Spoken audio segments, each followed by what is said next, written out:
မတူကွဲပြားမှုဆိုတာလူမှုရေးအရကောင်းမွန်တဲ့စံနှုန်းတစ်ခုလိုပဲထင်ကောင်းထင်နိုင်ပါတယ်။ဒါပေမဲ့တကယ်တော့ဒါဟာရှင်သန်ရက်တည်ရေးအတွက်မရှိမဖြစ်ဖြူဟာတစ်ခုဖြစ်ပါတယ်။တစ်ပင်အမျိုးအစားစုံလင်တဲ့တောအုပ်တစ်ခုဟာဘေးဒဏ်တွေကိုပိုပြီးခံနိုင်ရရှိပါတယ်။အဲ့ဒီလိုပါပဲလူအဖွဲ့အစည်းမှာလည်းမတူညီတဲ့ဘာသာစကားတွေနဲ့တွေးခေါ်ပုံတွေရှိနေတာဟာပြဿနာတွေကိုဖြေရှင်းဖို့ပိုပြီးအခွင့်အလမ်းများစေပါတယ်။ဒါပေမဲ့နီးပညာတွေကအရာရာကိုလွယ်ကူအောင်လုပ်ပေးနေတဲ့အခုခေတ်မှာဒီစွမ်းအားတွေညှော့နီးသွားမှာကိုစဉ်းစားစရာဖြစ်လာပါတယ်။ Artificial အဆင်ပြေဟာ AI ဟာအရာရာကိုအဆင်ပြေအောင်လုပ်ဆောင်ပေးရင်းနဲ့ကျွန်တော်တို့စီကိုရောက်ရှိလာပါတယ်။သူကစာတွေကိုအကြမ်းရေးပြီးရ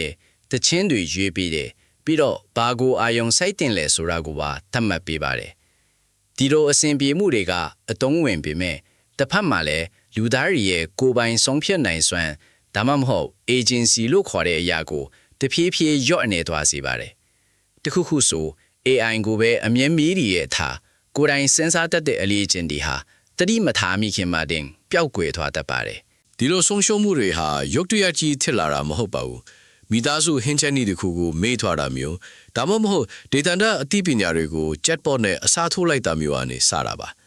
လူချင်းချင်းစကားပြောဆိုမှုတွေနှဲပါလာပြီးဒေတာသုံးစကားတွေနဲ့အမှတ်တရားတွေဟာအသုံးမပြုတော့တဲ့အတွက်တဖြည်းဖြည်းပျောက်ကွယ်သွားပါတယ်။လူစိတ်ဟာလွယ်ကူချောမွေ့တာကိုသဘောကျတဲ့အတွက် AI ကပေးတဲ့မြန်ဆန်တဲ့အဖြေတွေနောက်ကိုမတိမတာပါသွားတတ်တာကစိန်ခေါ်မှုတစ်ခုဖြစ်လာပါတယ်။နီးပညာတွေတိုးတက်လာပေမဲ့တဘာဝလောကနဲ့လူအဖွဲ့အစည်းမှာတော့ဆုံးရှုံးမှုတွေရှိနေပါတယ်။1990ပြည့်နှစ်ကစပြီးတောရိုင်းတရိစံအရွယ်ကပြင်းမြ83%လောက်အထိလော်နေထွာခဲ့ပါတယ်။တစ်ချိန်တည်းမှာပဲကမ္ဘာပေါ်ကဘာသာစကားပေါင်း6900ကျော်ထဲက40%လောက်ကလည်းပျောက်ကွယ်ဖို့အန္တရာယ်ရှိနေပါတယ်။ဘာသာစကားတစ်ခုပျောက်ကွယ်သွားတာနဲ့မျိုးစိတ်တစ်ခုဆုံးရှုံးသွားတာဟာကမ္ဘာမြေအတွက်အဖိုးတန်တဲ့ရှင်တန်ပုံနီးလန်းတွေကိုဆုံးရှုံးလိုက်ရတာနဲ့အတူတူပါတယ်။ AI ဟာ digital လောကထဲမှာပဲရှိနေတာမဟုတ်ပဲရုပ်ပိုင်းဆိုင်ရာအရာလဲကမ္ဘာမြေကိုတက်ရောက်မှုရှိပါတယ်။ data center တွေဟာလျှက်စစ်မီးရေနဲ့မီးနေရာတွေကိုအများအများအသုံးပြုနေရတာပါ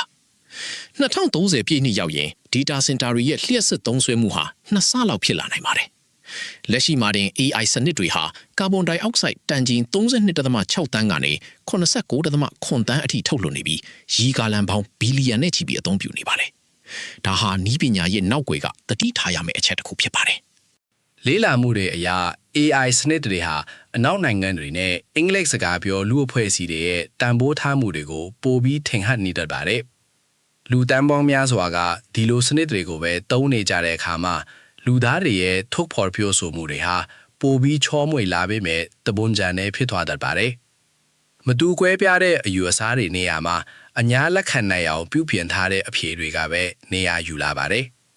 ဒါဟာကဘာကြီးရဲ့စုံလင်မှုကိုတပိမထားမိပဲဖျက်ဆီးလိုက်တယ်လို့ဖြစ်နေပါတယ်။အဖြေကတော့ကျွန်တော်တို့ရဲ့အာယုံစိုက်မှုကိုနိုးကြားနေအောင်ထားဖို့ပဲဖြစ်ပါတယ်။နီးပညာကိုအတုံးမပြုခင်မှာဘယ်အရာတွေကလိုအပ်နေလဲဘာတွေကိုရိုးရှင်းအောင်လုပ်လိုက်တယ်ဆိုတာကိုပြန်လဲမေးခွန်းထုတ်ဖို့လိုအပ်ပါတယ်။စူဇန်ကျင်စိတ်ရှိတာနဲ့ဆုံးဖြတ်ချက်ကိုတတိရှိရှိချမှတ်တာဟာနီးပညာရဲ့လွှမ်းမိုးမှုအောက်မှာပျောက်ကွယ်မသွားဖို့အတွက်အကအကွယ်တွေဖြစ်ပါတယ်။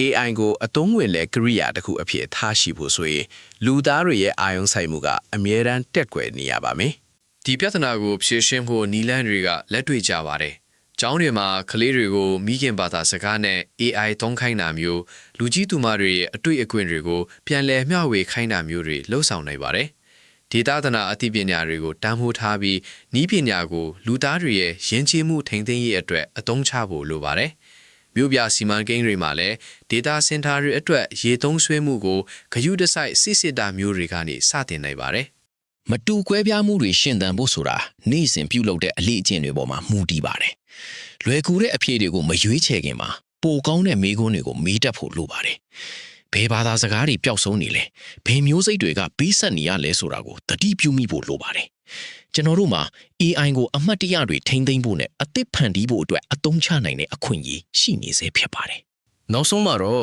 ဒါဟာကျွန်တော်တို့ရွေးချယ်မှုပေါ်မှာပဲမူတည်ပါတယ်။အရာရာကို data တွေအဖြစ်ပဲမြင်မလားဒါမှမဟုတ်သက်ရှိဆက်နွယ်မှုတွေအဖြစ်မြင်မလားဆိုတာပါပဲ